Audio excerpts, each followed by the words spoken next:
together to talk about all the things we used to do. The laughs, the passions, the little Sebastians, the pits we fell into. And we're putting it all in a podcast, then we'll send it up into the sky. We're calling it Parks and Recollection. Come on, little podcast, spread your wings and fly. Well, here we are, everybody. Thanks for coming to Parks and Recollection. It's me, Rob Lowe, with the great Alan Yang. What's up, everybody? Alan, this episode we're doing today, I got to tell you, Rock Show is literally unbelievable how all of a sudden in this episode, the show finds its voice. It's a lot of fun, right? It's a lot of fun. I got to ask you, and I'm dead serious. This isn't just because I'm co-hosting with you on a professional podcast. I really do need to know why. Why is this so different? Why does this episode, it's only the 6th episode in the show.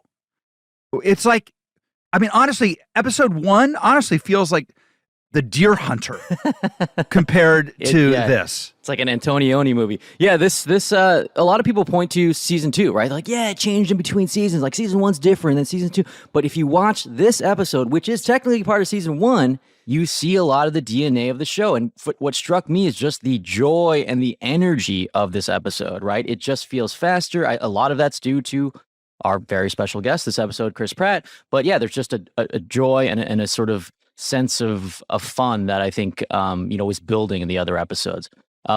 Very quickly, I'm just going to read a synopsis. The episode's called Rock Show.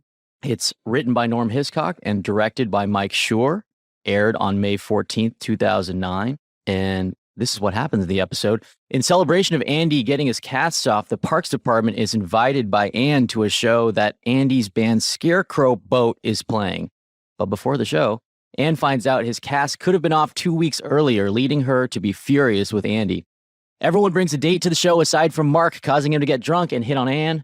Ann rejects Mark and gets Andy to leave the venue to confront him about his behavior. Meanwhile, Leslie unexpectedly gets set up on a blind date by her mom with a much older man. Leslie continues the date out of politeness and eventually ends up the show with everyone else. Mark and Leslie linger at the bar and flirt, eventually kissing at the pit. Andy and Ann fight, and she attempts to break up with him. The episode ends with Mark falling into the pit after Leslie rejects his advances, if the intention is that they remain casual. So a lot of stuff happening. We're so excited to have Chris Pratt here. We're going to be talking to him about what it was like to join Parks and Rec, the history of Mouse Rat, the making of the episode of Rock Show. And as always, we're going to close out the show by answering one of your fan questions in the Pawnee Town Hall. When you come and spend time in Parks and Recollection, you just don't know what you're going to get. Sometimes you're going to have major motion picture stars just showing up, oh, by the way, and that's what we have with Mr. Pratt. So in all seriousness, the energy is way, way up. People seem to be having more fun making the show. Is that they're just more comfortable, that they've done 6 or 5 and they've got it under their belt? Yeah, I think it's just the process of making the show, doing the table reads, shooting, getting the edits in, all of that stuff, and the realization, like, this is where the show lives, right? This is the cast you have. These are the writers you have. And yeah, you watch this one and it's just moving and people are laughing and smiling. There's a lot of music, like all that stuff helps. Once again, the club is like, it's just kind of a different show. And I think Mike talked about this at some point. All shows do sort of calibration as they go. And Yes. Really, some people think the break happens between 1 and 2, but honestly, this one feels like the show, and it's just the 6th episode. So you think about it, it's not that long until the show kind of finds its groove. It's almost like even going into the theme, which is always lovely. We love the Parks and Rec. Who doesn't love the Parks and Rec theme? Somebody said, let's suck everything out of this that feels like an indie movie and just pedal to the metal and funny. And this is when it happened.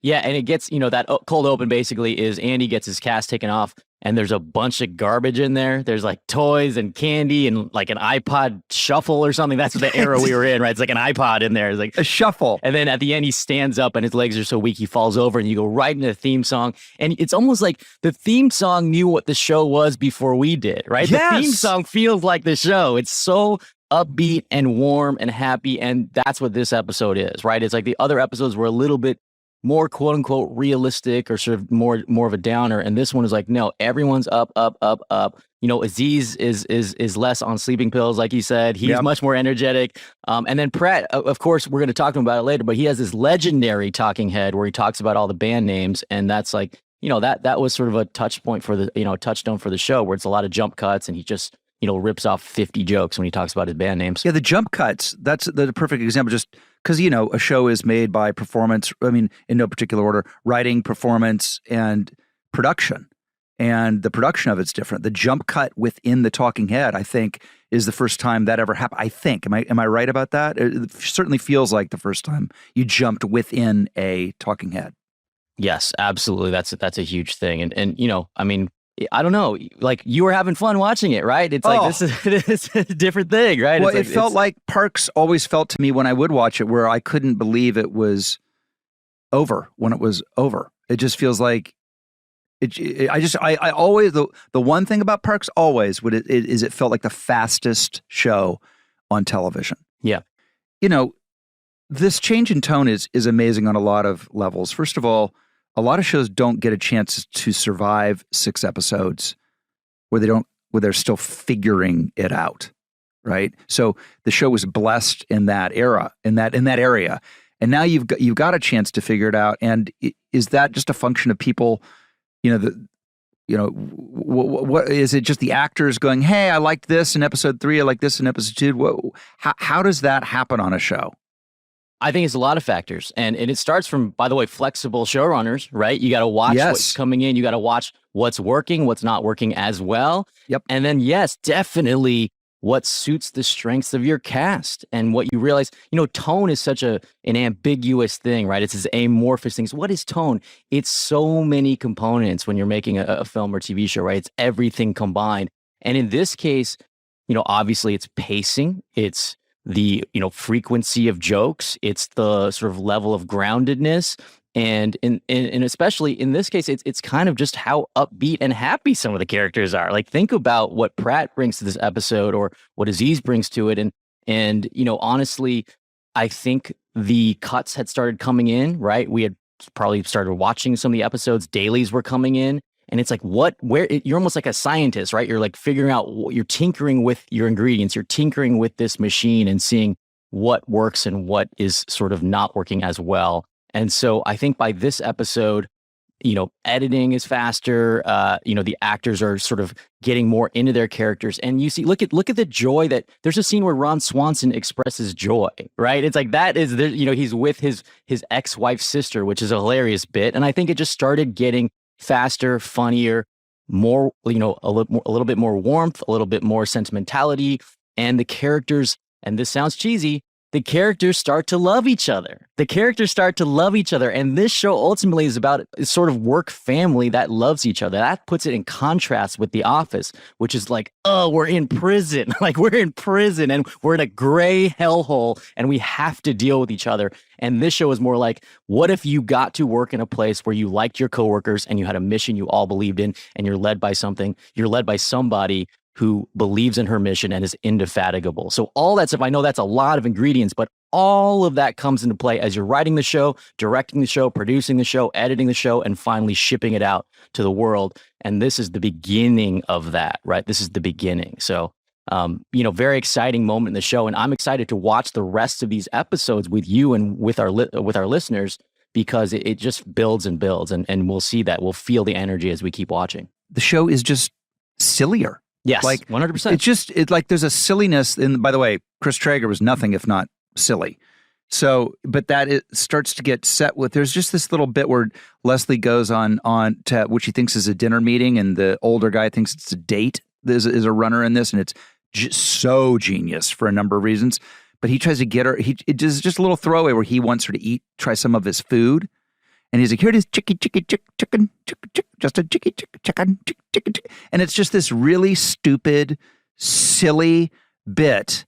And it goes on and on and on and on. And it's so funny and dumb. Yeah, and it's being more comedy forward, it's being more physical, it's being more visual, and it's being faster. All of those things come into play. And, obviously the cast sort of starts locking in. you can't expect a cast member to be as locked into what they want to do and what the writers have in mind on day one as opposed to day 30 of a shoot. I mean, it's just a different thing. And this one's certainly the other interesting thing about this episode is once you start figuring that stuff out, you as a television writer have to start moving chess pieces, right? So you want to arrange them in the way that sets up the dynamics and relationships you want. So some of the significant things that happen in this episode, Leslie starts getting over Mark, which builds her up as a character because she no longer has a crush on someone who isn't interested in her. So that builds her character. We have Anne have a come to Jesus moment about Andy. So that's starting building up her character, and it frees them up to start having other interests and plays into the dynamics of who they are. So it's sometimes very complicated to build a show that works because you might have 5, 6, 8, 10 moving parts in terms of characters and character dynamics. So this episode is not only really funny, it's really functional in that respect. And I think set us up for season 2 where everything started clicking. Well, the other thing is you guys as a staff, and this is from Mike Schur and at the top. At this point, Mike's really writing a lot of looking at the show. It's his purview. Is like you said, you guys are flexible and not dug in, not entrenched, not, your way or the highway. I mean, there are plenty of showrunners who are like that. They're like, they don't want input, or when there is input, they don't want to listen to it. I've lived it. And, this is one of those, which I loved when I came in, is like, everybody, you guys just want your actors to win. You want your actors to be the best iteration of themselves. And it comes across. It absolutely comes across. And also, Mike Schur directed this episode, which is another thing that I think is interesting. It's probably no coincidence. Yes. And one thing that happens when you're the showrunner is you're absolutely swamped with work throughout a season. So it's difficult to direct while you're writing, right? Because you're writing, you're editing, and obviously shooting is going on. So he got to direct this one. He got to be on set. I remember him being on set because I was on set for this episode as well. And getting to be there in person. That's why, as we've talked about, sort of the streaming show model versus the network show. On streaming shows, I'm there for every second of every shot of the show, from the first shot to the last. And I sometimes want to direct at least half the episodes, right? I just want to sort of be there for everything. You just get a little bit more control, and you see the tone, and you see what's working. And look, no one knows the show better than Mike. It's ultimately his show and his vision, so he got to sort of input that on set as well as in the writing room and in the editing room. So that's all sort of part of it. And yeah, like you said, we really valued the contributions of our actors on this, and you can tell by how the characters evolve and change to become in some ways more similar to the actors portraying them. It's like we'd be fools. By the way, we'd be fools to not take input from Polar or from Aziz or from you and Adam when you guys came in, or Pratt or any of these actors are so funny and just knew what they were doing. So it was a very open atmosphere, and I think it all went to the show's benefit for sure. I feel like Amy really found layers of Leslie in this episode that I always loved. And one of my favorite little bits is when she gets in that gear where even she, as the most optimistic, can-do person, realizes it's going to hell. And during the date, when the guy when she starts slowly realizing that this guy thinks it's a date, her sort of asides to herself make me laugh so hard. She's literally going, "Oh boy, okay, all right, okay, that's good. All right, okay." Like that little that thing that she does throughout the course of the show. This is the sort of first time you see it, and just so funny. Some people, you can't teach that. It's just like you're funny deeply within your bones. Like it's just like you can't do anything not funny. It's like there's some people like that. We all know some actors, right? Like some people in your life who are like that. It's just like you can't do anything not funny. It's just always funny. And Polar's one of those people, right? Even when she does sort of the dramatic stuff, she's able to bring a lightness to it. And that's, again, another secret ingredient, weapon in the show is she can carry a lot of the storyline. And, being number one in a show, as you know, that's difficult. That's really difficult. You're in so many scenes, you're driving story, you're performing exposition, you're involved in all of these central relationships and be really funny. Yet you get super tired. You're in hair and makeup 2 hours before, call time. And or 5 in my case. Yeah, exactly. Yeah, exactly. And so really, really impressive stuff. And again, I feel like this is a springboard not to spoil the next episode, Pawnee Zoo, the first episode of season 2, but obviously there's a recalibration. We start that episode, there's a cold open, and she's like rapping in the cold open. So it's just a different thing, right? We see this episode and you see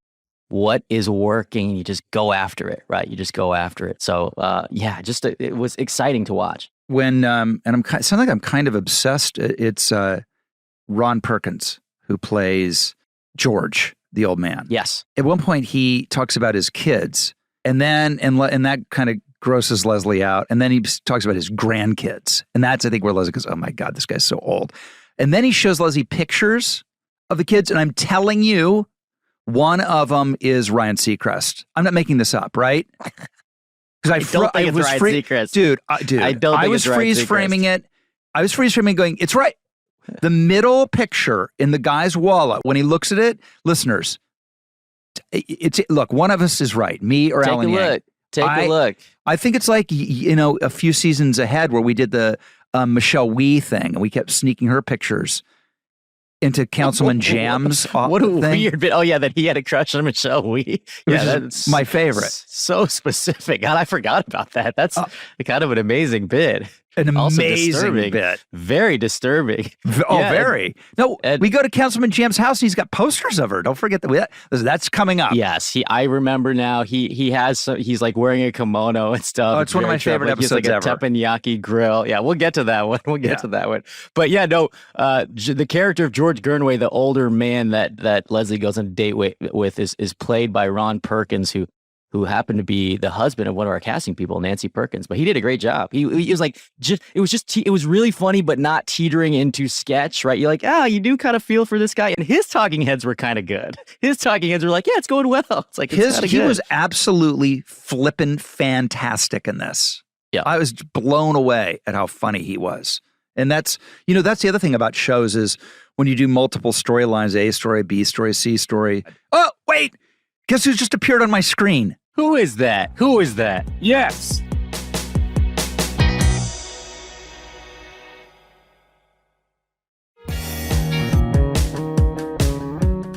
How are you? Hi, everybody.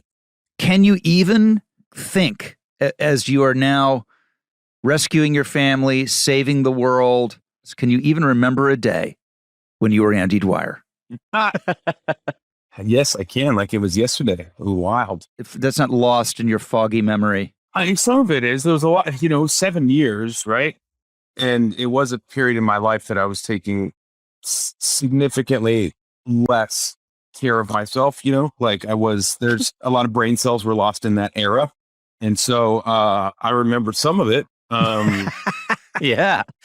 Rock show is it's really where you come into your own on the show. By the way, we've been watching these from the get-go. This is the 6th episode of Parks and Recollection. And thank you for coming on. But right, of course. Dude, I'd never seen the shows. And so going back and watching them, you are the only one. Yeah. From the minute you show up on the show, it's like you like blow off the screen for sure. Wow. Thank you. Thanks. I guess it's in hindsight, looking at it, it's right. You came in season 3. Is that right? Season 2. Yeah. End of season 2. Season so 2, yeah. starting, yeah. And so I watched Rock Show in preparation of this podcast just to kind of refresh my memory on it. And it was jarring that during the title sequence, it shows everybody. And then it says, and special guest star Chris Pratt. Yeah. I was like, you're going to be on. You were going to be written out of the show. Eddie, yeah. They were just like, yeah, he's here, but don't get too attached because he's just a guest star. Yeah, it was wild. I remember that first season, Alan, there was like some turmoil, right? Like it came out, the pilot came out, people were comparing it to The Office, and it kind of like weirdly, it was like we were all instantly on the bubble. Like the pilot came out and people were like, okay, well, we're going to get canceled tomorrow. And it hadn't caught its audience yet, and it hadn't really found its rhythm yet as a show. But I remember halfway through the first season, we took a big hiatus, right? And there was like something happened. You guys went and reimagined maybe the show, and when we came back, it felt like there was some shifts, some changes, and then I was like, wait, I'm going to be in a rock concert in the final episode. This is great. So I think that maybe And it's it's surrounded by amazing people, but I think there's always an adjustment period anytime a show is settling in and you're finding the characters. And of course, this being a Greg Daniels, Mike Schur thing, people were inevitably going to be comparing it to the American version of The Office. And so, and it's just a different show, and it has a different lead. And I think everyone was sinking into what was working, and the character of Andy was working probably because I was allowed to literally do whatever I want. So it was like, tailor this role to fit yourself, because it's kind of a non-role. Just so you have a little bit of time to do whatever you want to be funny, where everyone else was sort of adhering to the structure that was created for these characters before they were cast. And sometimes when you're cast in a role that's written, you're trying to conform to fit that role. Where with Andy, I always had the benefit of just allowing the role to just conforming the role to fit myself. Yeah, that character couldn't have changed more. Could not have changed more. It was like he was like kind of a dickhead. It was like, this guy was a dickhead. He was like really mean. Yeah. And then we cast one of the most likable actors ever. It's like, no, maybe this guy should be really likable. And then he was. It's like, yeah, okay, why not? That's happened every time I've ever, I just shows that I don't have that much range. Because I remember back on Everwood, it was the same thing. I got cast as like the jock, bully, jerk brother. And about halfway through the first season, they were like, we actually liked Chris more than we liked this character. So let's just turn the character into Chris and have it be the clown version of Chris. And that's what happened on Everwood. All of a sudden, halfway through, the jerk bully was like, what? He's got some redeeming qualities. He's nice. It's likable. Yeah, he's a dummy, but hey, look at him. He's salt of the earth kind of guy. And so it felt like the same thing happened with Andy. You got to save all that material for my other podcast, Forever Everwood, my Everwood recap podcast. That I'll ask you to be on that right after this. Yeah, but, great. That's great Everwood material. I'll just do a quick outfit change. We'll jump right into it. We'll block record those. No, but it really was like, it was a testament to you. I think we were literally talking earlier about how the theme song knew what the show was before we did. And I think you had some inkling of, well, this is fun. What's fun for me might be fun for the audience. And so just to let the listeners in, originally the character of Andy was written to be like kind of someone who would be written off the show and would be like, hey, it's Anne's boyfriend. We don't like him. It's part of her personal growth to get rid of him. But sometimes in a show, when you have someone who's, clearly scoring in the show and getting laughs, it's like, wow, we'd be idiots to let this guy go. Let's just have him in the show. And thank God, we kept Pratt around. But it really, think about this episode, it really changes the tone of the show. And part of it is because Pratt's in so much of it. He's in a lot of it. And it's like, he has an energy. It opens with you doing physical comedy. It closes with you playing the show. And, basically you and me carrying the show at the end, just really but yeah, it's really fun. It's a really fun up. How the song The Pit did not become the anthem during COVID is a really missed opportunity. I wasn't in the pit. You were in the pit. I fell in the pit. Do you know here's the hilarious thing about this song?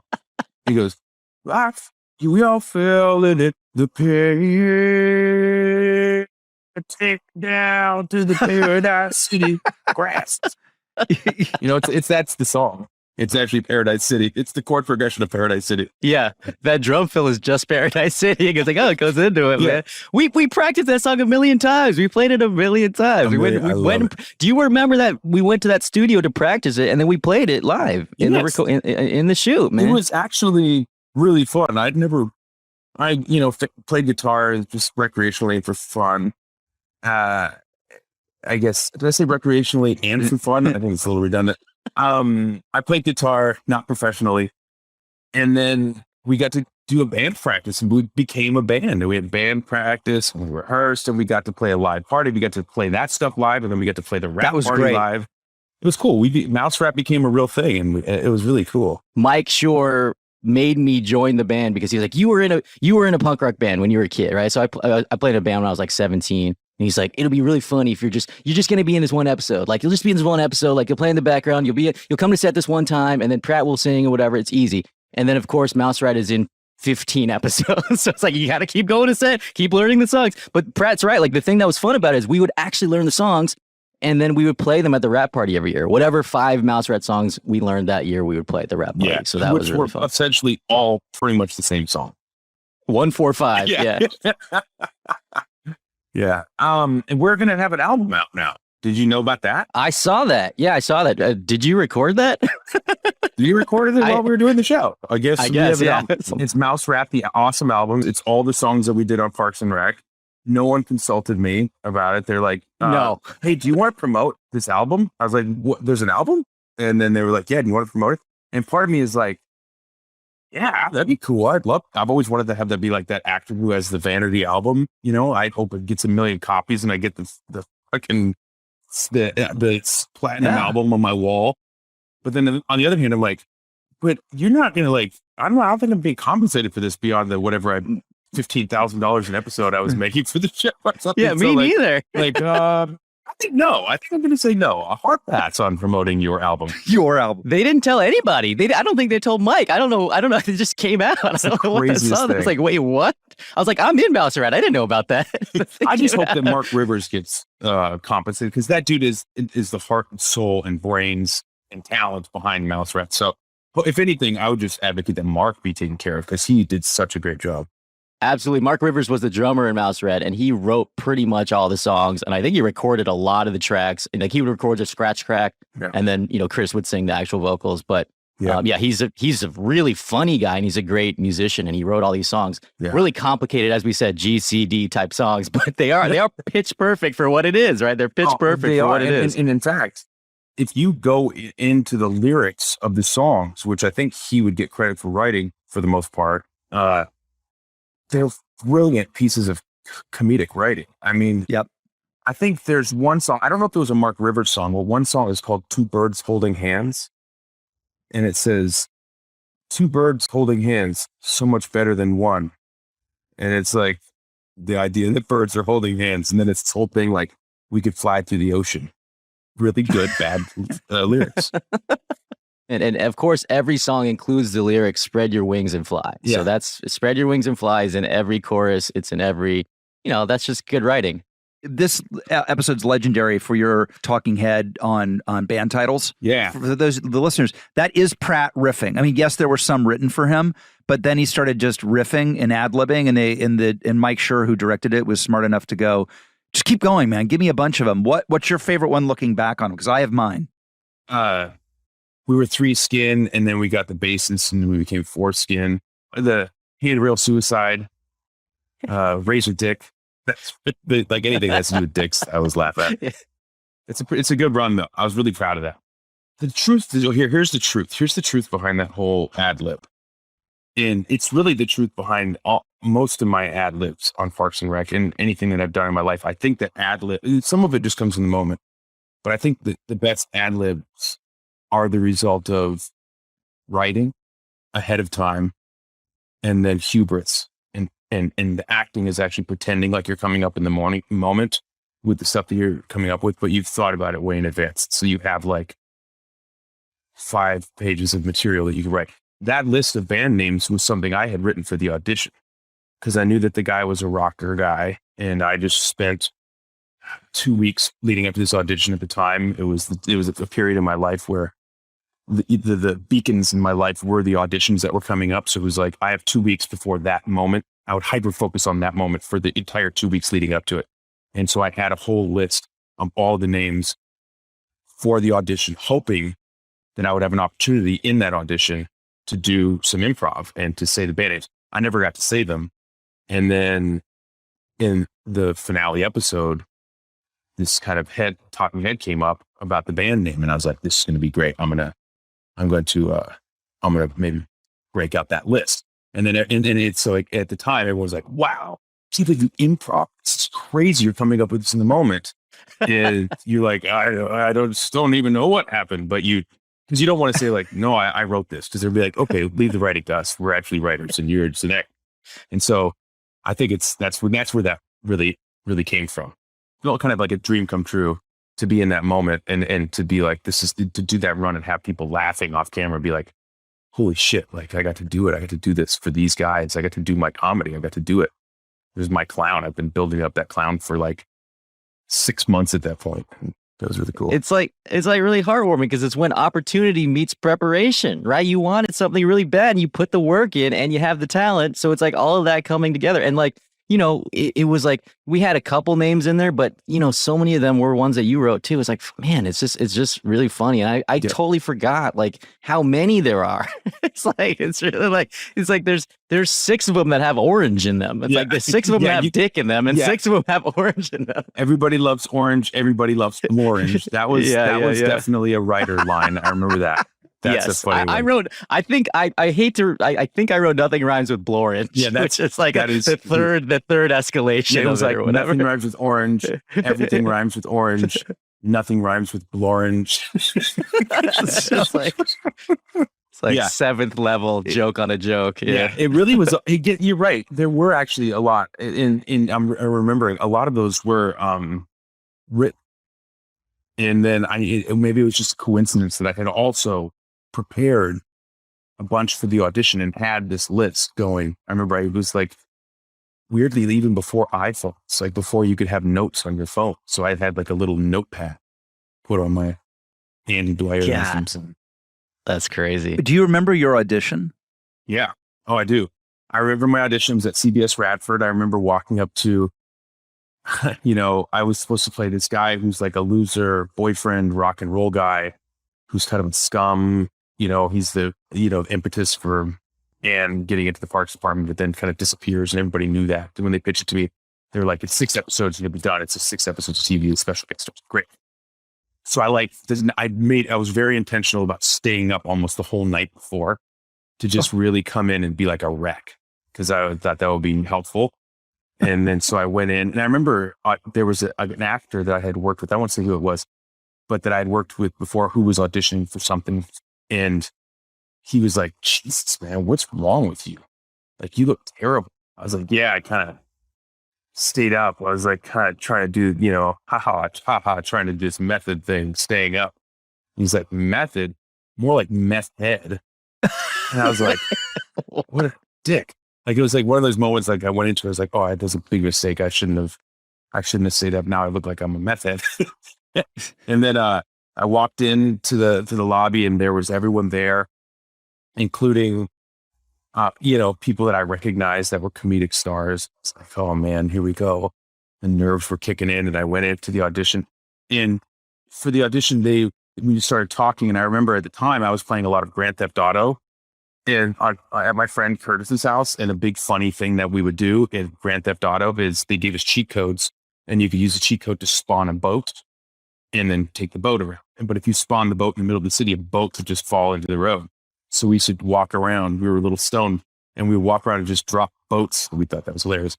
And I thought that would be a really funny thing for Andy to be doing. So in the audition, I just immediately started improvising and pretended like when she came home from work that I was playing Grand Theft Auto, dropping boats. And I was getting a big laugh. I remember watching your audition. I remember watching your tape. I knew it was like, oh, this...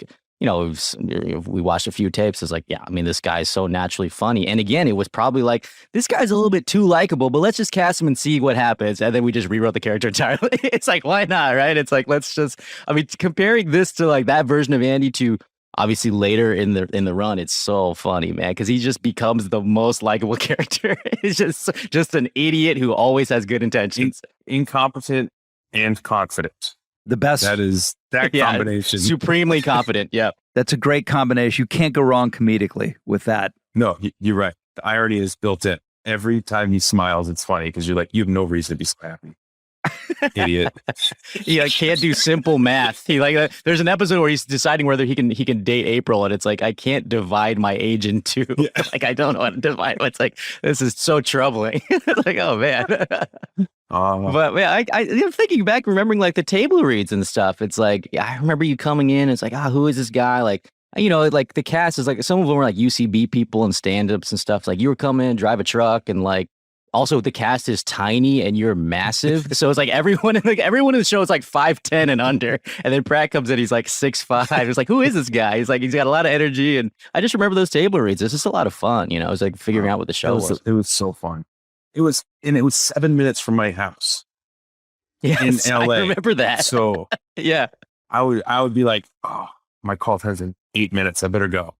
And I'd get in the car and just drive to work. I mean, going through the works with hair and makeup was a very fast process. Just basically like, yeah, okay. And then I would just go in. It was great. I loved it. It was really, really special. There's something so fun. I mean, how do you like doing comedy compared to doing drama and action and all this other stuff? You know, at the time you had less of a resume, but now you have so many things under your belt. I mean, you know, what are the pros and cons? Like, what did you like about it? The pros of comedy is you get to remove all vanity. You should, if you're going to actually be funny. And so that's nice. The pressure is off in terms of what you look like, and you get to be a clown. You get to clown around. In comedy, what's great is the response is immediate. You have a barometer instantly to know whether or not what you're doing is working, because you have the crew members laughing, or you have the people behind the set laughing, or you have this own, you know, comedy compass on the inside. It's like, that's pointing towards funny. That works. With the drama or something, it's a little different, because a drama, the reaction to profound work and profoundly shitty work is the same, with silence. So you don't have that immediate gratification to know whether or not what you're doing is working when you're doing drama, because people just won't look at you. And they're like, he's in his process. Let's just leave him alone. I don't want to mess with it. Is the same as, oh my God, how embarrassing. Like, he is falling so flat on his face. Don't look at him. You know what I mean? So you don't know. So there's that difference. And then with action is a lot more fun to watch than it is to make. There are brief moments that are really cool and surreal. You're on these giant set pieces, just recently, there's that Black Hawk helicopter flying over me, and I have a gun, and I'm covered in blood, and I'm running up, and I look at the work. It's physically exhausting, and I might have like 2 lines a day, and it might be something like, over here. And they're like, go, get down, or something. You know what I mean? Those are the best days, because it's like, you don't have to fucking do anything. You're essentially a prop. And it's those days that you feel like a prop. And in that regard, it's less fulfilling creatively, but the end result, the destination, is more exciting to share. Yep. Because everyone gathers around, you go, look at this fucking thing we did. It's amazing. It's like 500 souls, $200 million all came together to create this thing that makes you look way cooler than you are in real life. Getting to do heroic shit you would never get to do in real life. So that's the pro of these big kind of action films, is the end result is amazing to be able to share, to be a part of it. And the sad secret is making it is pretty tedious and really boring. It's thousands of setups and like green screen and like it's just like all these setups. It's like it's like if the Taj Mahal were made of, you know, tiny mosaic tiles, you'd be like, oh my God, this is a 10 million piece puzzle. I can't believe it. Yeah. Look at it. It must have been so fun to put together. And you're like, no, it was not. It took a whole day to place one tiny piece, and then that was it, you know? So yeah, it's so funny. It's literally like we just shot a season of Master None that was the opposite of that. Like, it was just a straight drama, no action, just put the camera down, no coverage. Whoa. So it was just 7-minute takes, just acting, just almost like a play. So you gotta come do something like that. That's just totally the opposite of an action movie, right? It's like 7-minute takes. It's just the acting, and you just cut it in, and you just drop it in. So that'll be fun to do. You'll do that at some point. It'll be really fun. I'd love to. I'd love to. It's been the best part has been being able to surprise myself and to try different things and to grow and do different things. I've really liked that. So the thing we're doing now, Terminal List, is unlike anything I've ever done before. It's really dark. It's dark and kind of artistic and kind of fucked up and feels like Jacob's Ladder, and it's like, wow, this is surprising. It was a lot of fun, but it's been the most fun I have in the process is doing comedy. Yeah.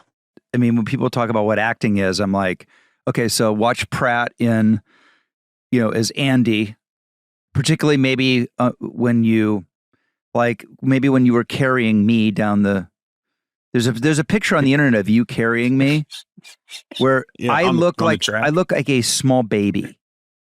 And like, I just love that you're able to work at both ends of your range, and people get to see, you know, that you got all the clubs in the bag. It's fucking awesome. That's pretty cool. Also, to be clear, The Terminalist is a sequel to The Mentalist, right? That's right. It's the same. Yes. It's the same character. Yeah. I'm playing his character from The Mentalist in an airport terminal. Oh, yes. Yeah, it's a crossover between The Terminal, the Tom Hanks movie, The Terminal, and The Mentalist. Yes. He loses his country. It's a, yes. But instead of the Mentalist losing his passport or his country, he loses his ID and his passport, and he has to live in the terminal and exact revenge on the people who killed his family. And you wrote the whole show this morning? Is that what happened? Yeah. Yeah. Okay, so the whole season was this morning. We wrote just as I was figuring out how to work the QuickTime player to record my audio for this. Yeah. Well, it's impressive. It's impressive work. You're still a rock star, and we know you got to go back to saving the world in Terminalist. So thank you for coming in our 6th episode, man. My pleasure. We're number 6 with the bang with the great Chris Pratt, and hopefully you'll come back as we explore Andy Dwyer in depth as we continue. Sure. This has been a blast. I love seeing you guys. It's good to see you again. Yeah, great to see you again, Pratt.